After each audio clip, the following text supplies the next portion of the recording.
حضور اکرم صلی اللہ علیہ وآلہ وسلم کے دور میں شراب ایک یہودی عالم کے پاس گئے اور اسے کہا کہ حضرت محمد صلی اللہ علیہ وآلہ وسلم سے ایسا کون سا سوال کیا جائے کہ ان کے نبی خدا ہونے کی حقیقت واضح ہو جائے۔ اس کے جواب میں یہودی عالم نے ان لوگوں کو حضور اکرم صلی اللہ علیہ وآلہ وسلم سے 3 سوال پوچھنے کا کہا۔ ان 3 سوالوں میں سے ایک سوال یہ تھا کہ اصحاب کہف کون تھے۔ لہٰذا اللہ تعالیٰ نے حضور اکرم صلی اللہ علیہ وآلہ وسلم کو اس سوال کا جواب قرآن پاک کی سورۃ کاف کے اندر مکمل وضاحت کے ساتھ بیان فرمایا ہے۔ قرآن کے مطابق یہ حضرت عیسیٰ علیہ السلام کا دور تھا جب اللہ تعالیٰ نے حضرت عیسیٰ علیہ السلام کو تبلیغ کے لیے آج کے فلسطین کے علاقے میں بھیجا۔ یہ علاقہ اس وقت رومن امپائر کا حصہ تھا اور بت پرست لوگ تھے۔ یہاں ایک یہودی بادشاہ کی حکومت تھی جو رومن امپائر کے متحد کام کر رہا تھا۔ جب حضرت عیسیٰ علیہ السلام نے یہاں تبلیغ شروع کی تو رومن لوگ آپ کے خلاف ہو گئے اور حضرت عیسیٰ علیہ السلام کو گرفتار کر کے سولی پر لٹکانا چاہا، مگر اللہ تعالیٰ کے حکم پر آپ کو زندہ و سلامت آسمان پر اٹھا لیا گیا۔ اس واقعے کے کچھ عرصے بعد یہودی لوگوں نے رومی حکومت کے خلاف بغاوت کا اعلان کر دیا۔ لہٰذا اس کے رد عمل میں غصے ہو کر ٹائٹس نامی بادشاہ نے یروشلم اور فلسطین پر حملہ کر کے اسے مکمل تباہ کر دیا، حتیٰ کہ بیت المقدس کو بھی مکمل طور پر تباہ کر دیا۔ اس بادشاہ نے 1.5 لاکھ یہودیوں کو بھی قتل کر دیا۔ جو یہودی بچ گئے وہ اپنی جان بچا کر فلسطین سے نکل گئے۔ یوں عیسائی لوگ جو حضرت عیسیٰ علیہ السلام کے پیروکار تھے وہ صرف فلسطین میں رہ گئے۔ دوستو، اس زمانے میں دقیانوس نامی بادشاہ کی حکومت تھی جو کہ رومی تھا اور بت پرست تھا۔ لہٰذا اس کی حکومت میں عیسائی لوگوں پر ظلم و ستم کے پہاڑ ڈھائے گئے، اور یہاں تک کہ اس نے حضرت عیسیٰ علیہ السلام کے ماننے والے چند حواریوں اور نوجوانوں کو اپنے دربار میں طلب کر لیا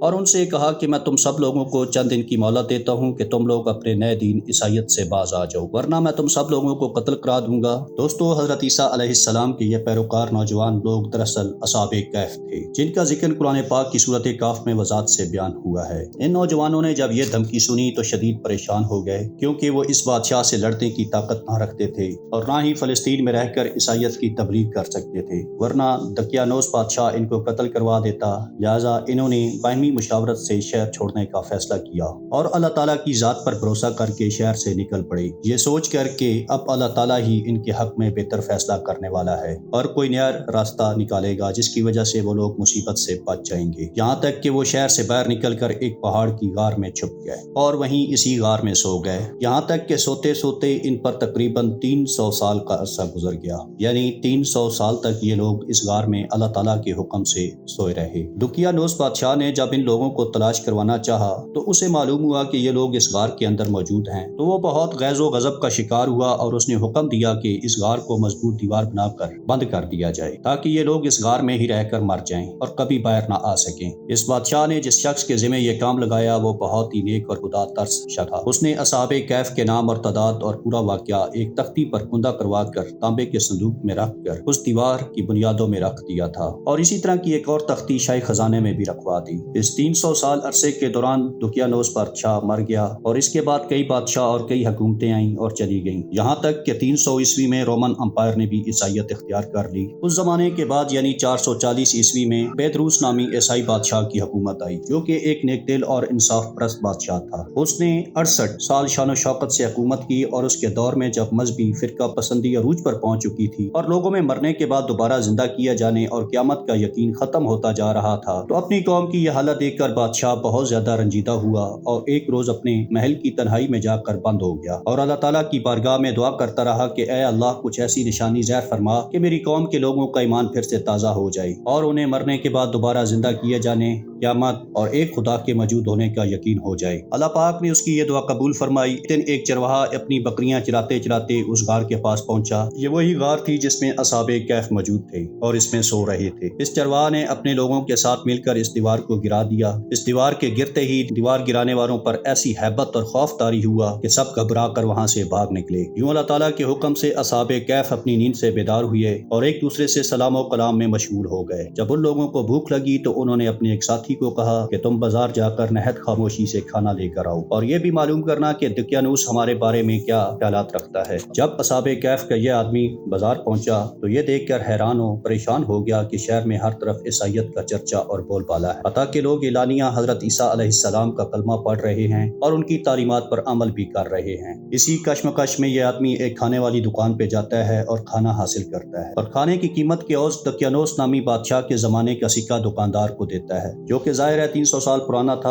اور اب وہ سکہ بند ہو چکا تھا، حتیٰ کہ اس سکے کو پہچاننے والا بھی کوئی باقی نہ رہا۔ دکاندار نے جب یہ سکہ دیکھا تو اس نے سوچا کہ شاید اس شخص کو کوئی پرانا خزانہ مل گیا ہے، لہٰذا اس دکاندار نے اصحاب کہف کے آدمی کو سپاہیوں کے حوالے کر دیا تاکہ اس شخص سے خزانے کے متعلق دریافت کیا جا سکے۔ سپاہیوں نے اس شخص سے سوالات شروع کر دیے کہ بتاؤ وہ خزانہ کہاں ہے، جس پر اصحاب کہف کے شخص نے بتایا اور ان کو یقین دلانے کی بھرپور کوشش کی کہ ان کے پاس کوئی خزانہ نہ ہے اور یہ ہمارا ہی روپیہ ہے۔ سپاہیوں نے کہا ہم کیسے مان لیں، کیونکہ یہ سکہ تو 300 سال پرانا ہے، جبکہ تم ابھی تک جوان ہو، اور سچ سچ بتاؤ کہ اصل معاملہ کیا ہے تاکہ اس کا کوئی مناسب حل نکالا جا سکے۔ جس پر اصحاب کہف کے آدمی نے کہا پہلے مجھے یہ بتاؤ کہ دقیانوس بادشاہ کا کیا حال ہے۔ سپاہیوں نے جب یہ سنا تو اس نے کہا کہ آج دقیانوس نامی بادشاہ تو اس وقت روئے زمین پر کہیں بھی نہیں ہے، مگر ہاں سینکڑوں سال پہلے اس نام کا ایک بے ایمان اور ظالم بادشاہ گزرا اور وہ بادشاہ بت پرست تھا۔ یہ سن کر اصحاب کہف کا آدمی نہایت ششدرا اور حیران رہ گیا اور سپاہیوں کو بتایا کہ ابھی کل ہی تو ہم لوگ اس بادشاہ کے شر سے اپنا ایمان اور جان بچا کر ایک غار میں چھپ گئے تھے اور میرے باقی ساتھی بھی اس غار میں ابھی بھی موجود ہیں۔ اگر تم لوگوں کو میری بات پر یقین نہیں آتا تو تم لوگ میرے ساتھ چلو اور حقیقت خود دیکھ لو۔ جب سپاہی اور شہر کے کثیر لوگ اصحاب کہف کے آدمی کو لے کر اس غار کے پاس پہنچے تو اصحاب کہف اپنے آدمی جو کھانا لینے گیا تھا اس کا انتظار کر رہے تھے اور پریشان ہو رہے تھے کہ بہت دیر ہو گئی ہے اور کھانا لانے والا شخص ابھی تک نہیں آیا، اور وہ اصحاب کہف یہ گمان کرنے لگ گئے کہ کہیں دقیانوس بادشاہ نے اس کو گرفتار تو نہیں کر دیا۔ جب غار کے دانے پر بہت سے لوگ سپاہیوں کے ساتھ پہنچے اور شور و غل سنائی دینے لگا تو اصحاب کہف یہ سمجھے کہ شاید دقیانوس بادشاہ کی فوج ہمارے تعاقب میں یہاں تک پہنچ گئی ہے، لہٰذا وہ تمام اصحاب کہف اللہ تعالیٰ کے ذکر و اذکار میں مصروف ہو گئے اور اپنے حق میں دعا کرنے لگ گئے۔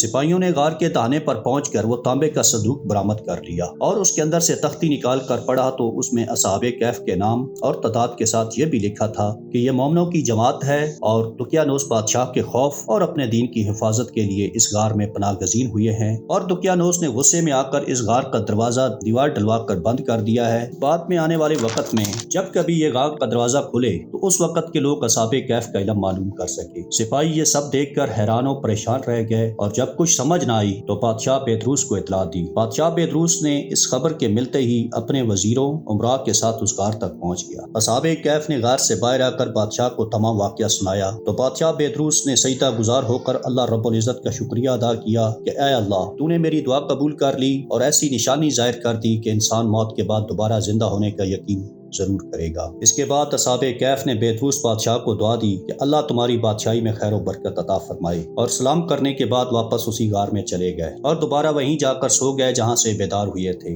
لہٰذا اسی نیند کی حالت میں اللہ تعالیٰ نے اصحاب کہف کو موت دے دی۔ بادشاہ بیدروس نے اس حال کی لکڑی کے تابوت بنوا کر اصحاب کہف کی لاشوں کو ان کے اندر رکھوا دیا۔ بیدروس بادشاہ نے غار کے منہ پر ایک مسجد بھی بنوا دی اور سالانہ ایک دن بھی مقرر کر دیا کہ جب لوگ اصحاب کہف کی قبروں کی زیارت کے لیے آتے تھے۔ دوستو اصحاب کہف کی تعداد کتنی تھی اس کے بارے میں علماء کی بہت سی آراء پائی جاتی ہیں۔ حضرت عبداللہ بن عباس فرماتے ہیں کہ اصحاب کہف کی تعداد 7 ہے جبکہ 8واں ان کا کتا تھا۔ دوستو اسی طرح اصحاب کہف کے ناموں میں بھی اختلاف پایا جاتا ہے۔ دوستو سوچنے کی بات یہ ہے کہ آخر ایسا کیسے ممکن ہوا کہ اصحاب کہف پر وقت اثر انداز نہیں ہوا اور نہ ہی ان کے جسمانی خد و خال میں کوئی تبدیلی واقع ہوئی، جبکہ ان کے آس پاس 300 سال کا وقت گزر چکا تھا۔ سائنسی اعتبار سے اگر اس کی وضاحت کی جائے تو ایسا تب ممکن ہو سکتا ہے جب تھیوری آف ریلیٹیوٹی کے مطابق اس غار میں جہاں اصحاب کہف سوئے ہوئے تھے اس جگہ کی گریویٹیشنل فیلڈ غار سے باہر جگہوں سے بہت کم ہو یا بالکل ختم ہو گئی ہو، لہذا اصحاب کہف کے لیے وقت رک گیا ہوگا، جبکہ ان کے آس پاس یعنی غار سے باہر تمام وقت معمول کے مطابق چلتا رہا۔ بظاہر ایک ہی فریم آف ریفرنس کی ہوتی ہے ایسا ناممکن نظر آتا ہے،